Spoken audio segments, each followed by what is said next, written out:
Assalamualaikum warahmatullahi wabarakatuh. Wargi sadayana dina channel YouTube channel Atmalina Mara. Utamina wargi nu mikaresep kana dongeng Sunda. Berarti siap-siap yang ada mungkin. Iya dongeng Sundanya wargi.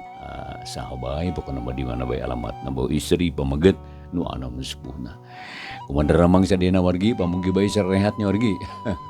Tapi nama sehat jasmanina, sehat rohanina, atau digambirkan rezekina. Oge ditebikin balaina aya dina lindungan atanapi panang tayungan Allah subhanahu wa ta'ala. Amin ya rabbal alamin. Eta pisan dibihara pisim kuring siang kalayan wangi. Wargi sadaya anu nuju ngantos dongeng Sunda dina judul Sikulup. Karangan klik sabagian nu ka34 anu dinten ieu. Dina bagian anu ka 33 orang nyariskeun Sikulup harita uji papayun-payun sareng anu dianggap musuhna nyatana si Jaka jeung si Oher oge jeung Kang Isong ieu kolot nyatana pamawana kana widang kagorengan. Jadi naon teh lah ceuk kasarna mah nu jadi pananggeuhang si Jaka we jeung si Oher gitu dah. Si Mang Isong teh malah omonganana ge pi kaamakeun batur. Kumarjing na carita mangadu jeung ngadongkeun eta ngadang landung pang beberah mana. Sikulup bagian nu ka-34. Tuh da beuki jelas anjeun mah jiga eusi tapi kosong euy. Maknya uing disebut monyet, apaan uing mah sarua jeung anjeun. Jadi lamun kitu mah sarua wae anjeun ge monyet. Lamun anjeun teu rumasa mah anjeun mal popolotot kitu ka uing. Kulantaran kitu kapaksa we ayeuna mah uing moal ngajawab pertanyaan anjeun. Jawab cuma malai gunana, da anjeun mah jelema pijahateun. Geus bukti tina ucapan jeung sikap anjeun ge haok polotot. Uing teh hayang wawuh jeung manusia model anjeun. Geus cicing anjeun lah ulah ilu ngomong lah. Sabab anu boga urusan mah uing tah si Jaka jeung si Oher. Cek Sikulup bari red ka Jaka jeung si Oher pok neruskeun omonganna deui. Jaka Oher, lamun maraneh duaan rek aya perlu ka uing, ulah ngandelkeun sungut batur euy. Sok geura caritakeun ku maneh sorangan. Ngarah ngeuna kadengena jeung kaharti maksudna. Ari ku manusia anu kosong jiga si Isong mah moal aya gunana. Pok geura nyarita si Jaka. Cek Sikulup bari muleleng ka Jaka. Kang Isong mah geus teu didaret deui. Atau budik-dik Kang Isong nafsu hauk dinyentak ka Sikulup. Monyet, manusia andar-andar sia. Ontong loba bacot sia. Ngahina sia kai. Ulang ngajar sia ditanya sabener-benerna kala ngahina. Tibalik geuning anjeun mah. Nu ngahina mah lain uing tapi anjeun ngahina ka uing. Buktina uing disebut monyet. Padahal ku bi ahoy mah uing teh disebut ujang. Jadi tetela anjeun mah teu waras. Jelema sabener-bener disebut monyet. Ulah yang menang sorangan euy. Na dikira anjeun teh gagah. Uing mah kajeun ting leutik oge yeuh. Moal sieuneun ku manusia antar anjeun. Sireum ditincak modar euy. Uing mah memeh modar teh ngalawan heula. Nu mantak anu kasar dilawan kasar. Anu ngahina dilawan ku ngahina deui. Sok rek kumaha karep anjeun Isong. Kitu ceuk Sikulup bari taki-taki sanajan teu wani ge ari tagogna mah gagah. Sebab memang lamun diukur ku awak mah Sikulup teh jauh tanah ka langit. Jiga nama sakari nonjok oge namru lantaran Kang Isong mah jabati jangkung badag teh manehna mah tukang paseha. Tukang nyeun ributan. Mangkaning dibantu di ku Jaka jeung si Oher. Tapi Sikulup teu gimir.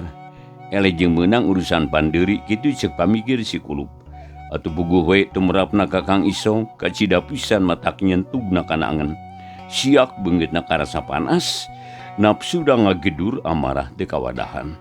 Jadi lamun beurang matang tu beungeut Kang Isong teh bakal katarag beuneuh lir beusi atah beuleum bae. Tah, jeung Kang Isong nangtung terus nulak cangkeng panonna molotot ka Sikulup. Jaka jeung si Oher ada ngageter hatena. Kitu deui bi ahoy mending hadeg-deg sok sieun warungna dipake pakalangan tarung. Anu tangtu ieu bakal loba karusakan. Sajabat di kitu ngarasa melang ke Sikulup malah asarek aya gelap anu nyambar. Sakur anu aya di dinya mah sirikna teu nyocokan ceuli lantaran tang tukang Isong bakal hahaok nyarekan ka Sikulup. terkadang bakal nampiling.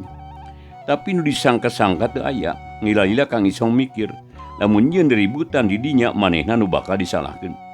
Lantaran tadi geus bapatahan ku Mang Alim, tur geus janji moal nyieun diri ributan. Pok Kang Isong nyarita leuleui. Saderek nu pintar nyarita, teu naon kuring ngaku eleh ka anjeun. Tapi kuring teh tetep aya bada mikeun jeung anjeun. Ieu hal teh katsida pisan pentingna, nya. Pikeun kasalamatan anjeun jeung pikeun kasalamatan Jaka katun si Oher. Tak kulantaran kitu hayu ayeuna mah urang bada mi dirompok kuring. Ngara bisa nginum cikopi atawa susu. Sajabat di kitu ngarah leuwih antem sarta asana mahan dulur. Kang Isong nyaritana kitu bari ngagupayan ka si Kulub. Kadengena mah jiga nu heueuh ngajak pabarayaan padahal mangan ekol wungkul. Sangkan teu kasebut tukang ridibutan ku Mang Alim jeung ku Bi Ahoy. Ari si Kulub manehna can boga pangalaman. Disangkana Kang Isong teh bener we atuh bok ngajawab. Oh kitu kahayang anjeun teh. Nya hayu atuh ari nya mah arek ngajak duduluran jeung uing. Da uing ge teu boga niat arek neangan musuh. Lunta ti imah teh rek neangan pangaweruh kuring mah. Ceuk si Kulub bari jung nangtung red ka Bi Ahoy. Pok si Kulub nyarita deui.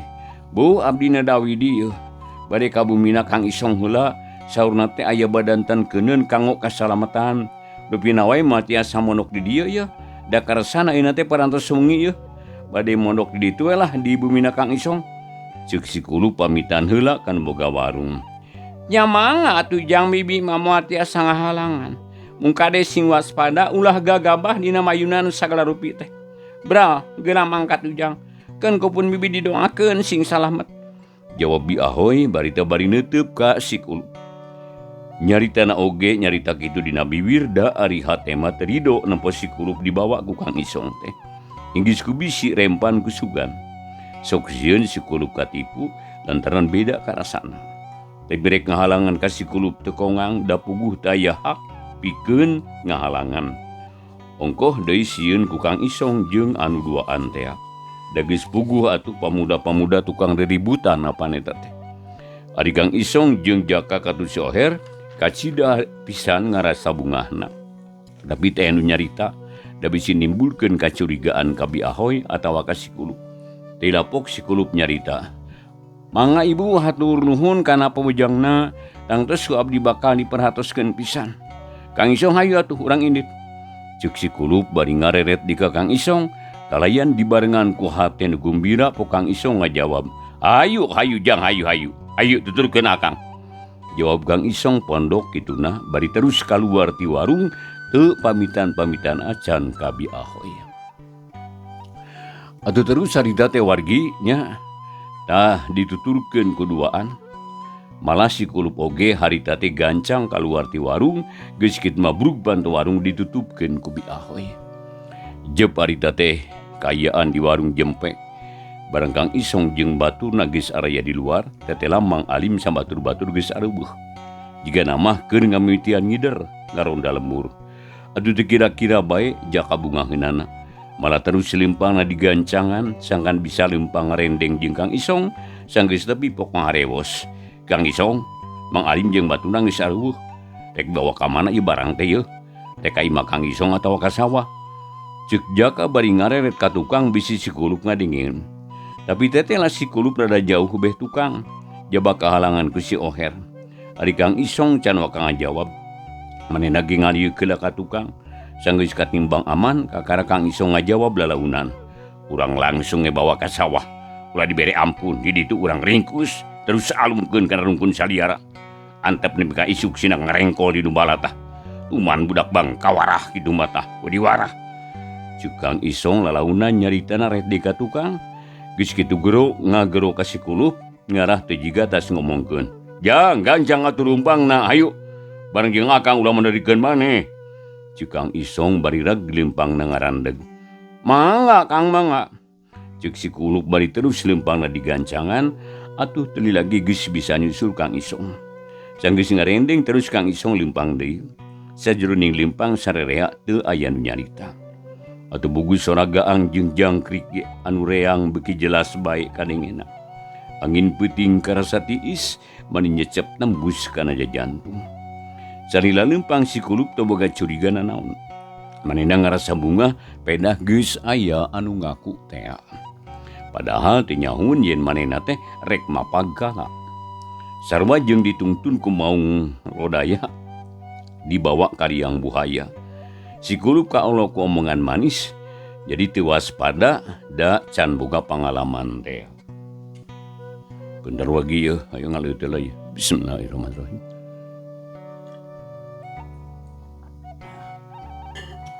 Alhamdulillahirrahmanirrahim. Wargi sanggeus lumampah kira-kira 10 menitnya. Puluhan imah geus kaliwat, walasan pengkolan geus kasorang, tapi Kang Isong teu daek unggah ka imah, malah kaayaan geus nepi ka sisi lembur.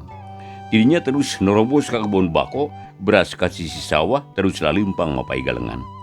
Si kulup anu lempang tukangeun Kang Isong teu bisa kukumaha. Lantaran tukangeunana nutur-nuturkeun jaka jeung si Oher. Sedengkeun si kulup geus mimiti ngarasa kaget. Lantaran beda dina panyangka. Disangkarek dibawa ka imah, ari pek bet dibawa ka sawah. Atuh pok si kulup nanya ka Kang Isong. Kang Isong, nah geuning les-les sawah? Nya di mana ari imah akang? Lain di Cikarancang imah akang teh. Ceuk si kulup harita. Hatena oge mani ngageter si kulup teh. Kacurigaanana geus mimiti timbul. Ari Kang Isong pok ngajawab, kalayan tenang harita. Sabar jang sabar sageding ge tepi. Imakang mah di ditu tuh tukang tangkal buah nu ngeueup. Apa di dinya ge aya deui pilemburan yuk. Gancangan atuh da moal nanaon. Jawab Kang Isong bari hatena surak lantaran tetela tipu muslihatna teh hasil. Geus nepi ka dinya mah pamaksudanana geus dianggap hasil lantaran geus rada jauh ti lembur. Dina kaburna ge masih kene bisa diudag.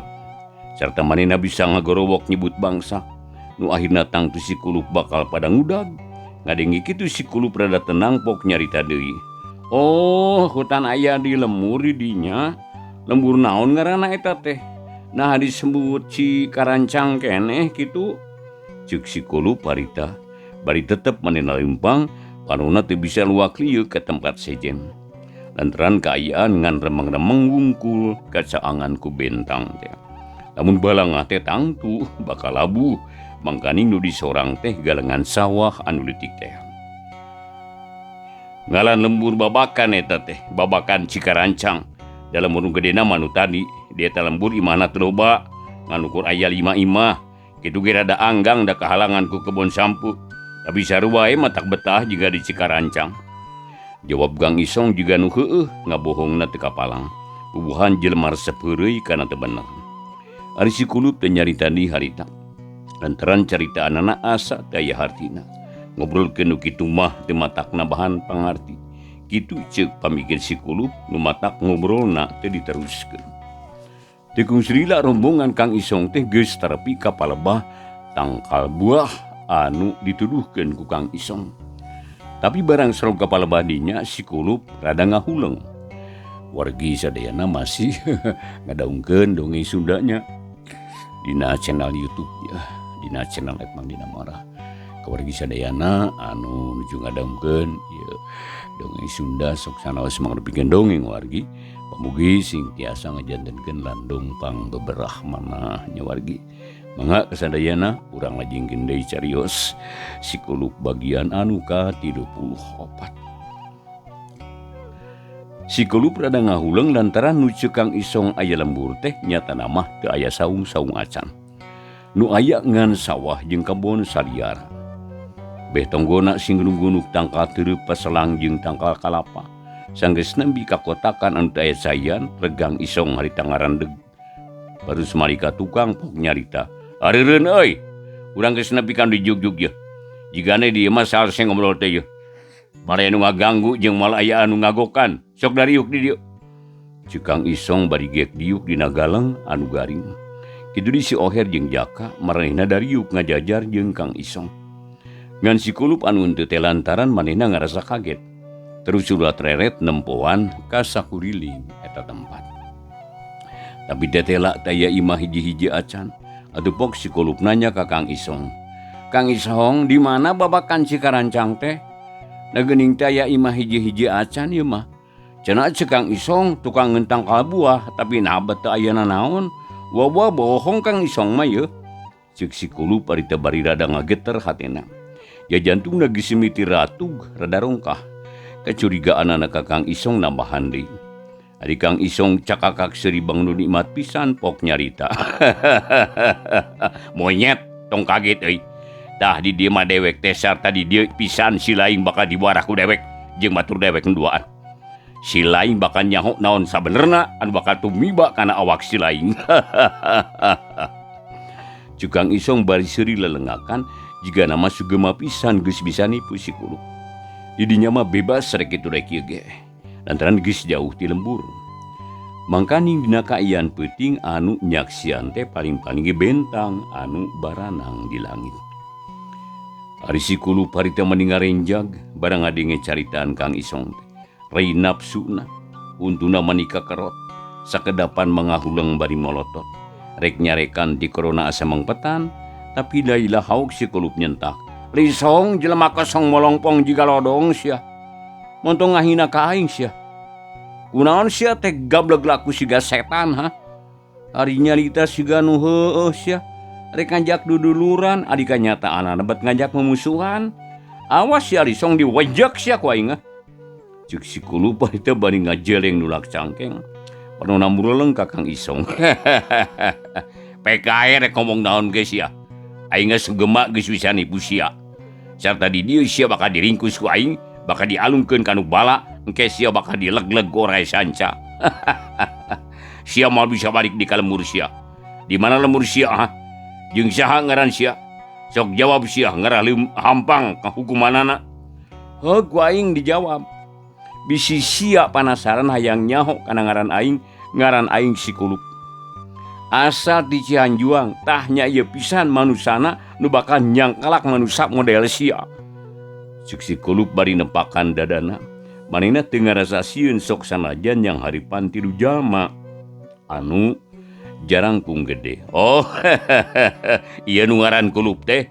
Na goreng-goreng deung boga ngaran teh euy. Geus si sunatan acan si laing. Montong ngahina sia kunyuk sia. Ngaran aing mah Kulup oge ngaran karamat, ngaran turunan ti Nini Aki. Ngaran anu meunang hitung, ngaran anu mahal, ngaran anu salangit. Sok rek ngomong naon deui sia. Eta nyarita mah diharus kitu sia. Tapi geus euy, ulah ngalantur kanu teu paruguh. Ayeuna aing rek nanya ka si laing. Tapi supaya terjadi kapapanjangan, aing menta sia sangkan daek ngajawab nu sajujur-jujurna. Lamun sia bener-bener ulang Cianjuang, si laing tangtu nyaho kana kajadian nu lumangsung saminggu ka tukang. Nyata kajadian Imah Mang Ucin. Saha anu ngarua golodog Imah Mang Ucin? Nyaho teh si laing. Cuk Mang Isong bari neuteup ka si Kulup. Ari hate nama harita teh panas. Sebab ti sabar manehna hayang geuna nyaho kana jawaban ti si Kulup teh wargi. Geningan sakitu nu ditanyakeun teh nya. Sugan aing loba jeung perkara gede. Ari pek teh cetek atuh euy. Perkara eta mah perkara leutik. Teu kudu digegedekeun. Keun ku aing arek dijawab kalayan jujur. Aing memang nyaho kana eta kajadian. Sababnya aing pisan anu ngaruag eta golodog teh. Malah aing nyaho ka si Jaka jeung ka si Oher waktu keur ngaherwan Nyi Utari. Pek rek kumaha lamun geus nyaho. Aing moal mungkir kana kalakuan aing sorangan. Cuk si Kulup ari teu bari lajag-lejeg gagah pisan. Ari hate mah rada sieun tapi teu ditembongkeun ka musuh mah. Ari Kang Isong teu ngajawab. Kaleret ngareret ka Jaka terus ka si Oher pok nanya kanu duaan. Jaka Oher, manusia nu ngahina si laing teh duaan geus aya di hareupeun irung euy. Pek geura warah ku maraneh. Akang moal kamilu campur bisi maraneh teu seubeul nyiksa. Kitu cenah ceuk Kang Isong bari junung nangtung terus sarita lajag-lejeg jiga anu kesel. Dua leungeunna nulak cangkeng gagah pisan. Ari Jaka wargi jeung si Oher harita hampir bareng narangtung. Terus sing lalejeg teu daek cicing ngajaga bisi si Kulup kabur. Malah si Oher mah make ngalugas bedog segala rupa deui. Atuh bugu we si kulup rada lenyapan. Tapi tega leader jongjon baenang tu ngawaskeun kanu tiluan. Telilapok jaka nyarita nempas saritaan Kang Isong. Alus Kang. Kan urang warah ngaraeling tah. Bisi ku indung bapangna candi warah pokona mah. Tuma lamun diantep mah matak dan teh dedeyeun eta teh. Oher geura sadia tanaga euy. Sok urang alung boyongkeun ieu manusia ieu, tapi ulah dipaehan euy. Samualila ngarasa nyerina ari dipaehan mah. Sok urang mimitian euy. Cek jaka bari heat najongkeun sukuna anu katuhu maksudna rek najong tu ur si kulup. Tapi jeleng si kulup luncat, plos panajong jaka ngaplos. Tapi gagal si Oher geus taki-taki ditadi keneh. Kakara oge si kulup nincak taneuh, iuk jebron warikatna didengeun satakar tanaga ku si Oher. Atuh koloyong si kulup ngoloyong. Malah teu cukup sakitu anu keur ngoloyong dijejek ngabokongna, eat cekuk selalu tobat. Aluh, cek si kulup muringis jari jeug solontot bru. Si kulup namru teu bisa udang deui. Rek teu kitu kumaha? Si kulup mah teu bisa gelut. Jaba ti kitu teh gerakan si Oher jeung jaka kacida cepetna. Da bugu geus numan gelut maranehna mah. Sedeng si kulup pinter soteh dina nyarita. Malah ngan saukur heureuy jeung bangor, ari gelut mah can boboga pangalaman. Nempo si kulup namru cakakak, jaka seuri ka lelengakan. Geuning teu sabaraha tanagana bocah cilik teh euy. Sugan teh nya gagah nu ngaran kulup teh ari pek. Wah, teh beda jeung keyeup apu, leuleus aya kakuatan. Cek jaka bari maju dua lengkah ngadeuketan si kulup anu keur nyeuh. Barang geus deukeut, heat najongkeun di sukuna, iuk jekok nengal pisan kana bobokna. Atuh guak si kulup teh ngagero tina awahingkeun nyeri. Aduh, taubat ampun jaka. Ampun jaka aduh. Cek si kulup harita bari ngarayap leungeunna ngusap bobokong anu karasa asa seueul urut ditajong teh. Tapi harita barang gap leungeunna ngadupak merah bedog. Bega teh si kulup ngarenjag. Udig-dig napsuna bijil kalayan teu loba pikir. Gap kana perah bedog, ari jaka nempo si kulup muringis jadi dedeyeun. Atuh kriuk harita najongkeun di suku, maksudna marek najong iga burung si kulup. Tapi serpet hiuk jekok suku jaka di papa ku bedog atuh guak jaka ngagoro bari ngarumpuy. Aduh tulungan Oher aduh. Suguhaing dawang aduh. Cek si jaka bari rempeyak bru namru gigireun si kulup. Nampo musna namru korejat si kulup teh hudang. Terus ngahembatkeun di bedogna maksudna rek nigas beung si jaka. Tapi seak jekok tetepokan si kulup dijejek satakar tanaga ku si Oher. Atuh galeong buru si kulup namru deui tapi gancang cengkat terus malika si Oher. Heuk nyebutkeun bedog ngalasuk si Oher tapi jeleng si Oher luncat. Plos bedog nyabet angin. Sabot si Oher luncat korejat si kulup hudang. Jeleng luncat muruka si Oher nyabetkeun di bedogna. Heuk plos bedog teh tayaan keuna. Lantaran si Oher kesit luncatanana miceunan panarajang musuh. Ari si jaka manehna teh harita kacida geregeteunana nempo anu tarung teh. Tapi ente bisa ngilu ngaraponan si kulup. Lantaran sukuna teh kacida nyerina, get dia anu ngucur tina tatuna anu doang. Tungtuna haok ngagero satarikna. Oher, ulah dilila-lila euy. Podaran sekalian euy. Kapalang edan lah. Bongan, uy, geus kameunangan uy. Cuk si jaka bari terus mundur harita ngajauhan tempat tarung. Maksudna mangajauhan bahaya, bisi aya sabatan bedog anu nyasar. Ari si Oher harita cakakak seuri manehanana. Sok sanajan bari luncatan ge lantaran si kulup tetep nyabetan musuhna. Ulah salempang jaka euy. Ieu cucurutang tuh bakal dipodaran ku dewek euy. Ngan tinggal nunggu waktu lah cicing genek diangon heula sagedeung ieu. Kitu cenah ceuk si Oher bari gileuk ngagiwarkeun sirahna lantaran bedog si kulup maninggal hiuk bang baraan rek nigas beheungna. Plos bedog ngeplos nyabet angin. Tapi serong si Oher maju salengkah. si kulup nafsu kriuk ngahembatkeun bedog ngarek narok sira si Oher ngan hanjaka si Oher kesi. Leungeun anu kenca mendingan sakilat newak pigelang si kulup kalian dibarengan ku leungeun katuhu anu neungeul kana peupeuteuyan si kulup. Srekap kieu jebro celeng bedog si kulup teh ngaceleng gero si kulup ngoceak dengan asa komper. Cek si kulup bari koleang buru rubuh deui jebro ditimpah di puceulina ku tonjokan nu mateni. Atulah si kulup teh harita kapaehan terus ngagoler dina taneuh tempes-empes ngalungsar jiga banusan atuh cakakak si Oher seuri bangun anu kacida mungahna. Tempo kumaneh Jaka tempo sakali ngeprak ge ngagoler teh udang deui. Naon ese ngarubukeun cicunguk sasiki. Sok rek dikumahakeun ayeuna ieu. Ceuk si Oher bari leumpang lelaunan ngadeukeutan Jaka harita.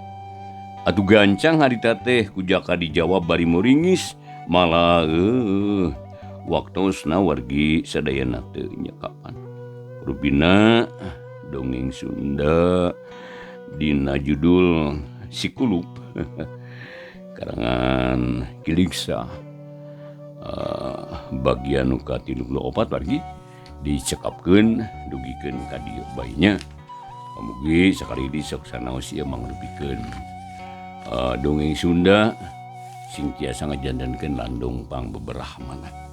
Oge ulah hila pargi sadayananya anu jeung ngadangkeun di dongeng subscribe-na diantos pisan ku Mangdina. Ngaturkeun nuhun ka sadayananya.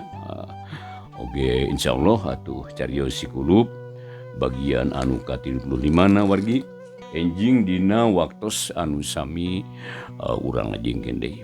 Atur nuhun kepada sanesana. Wilujeng paturai. Wassalamualaikum warahmatullahi wabarakatuh.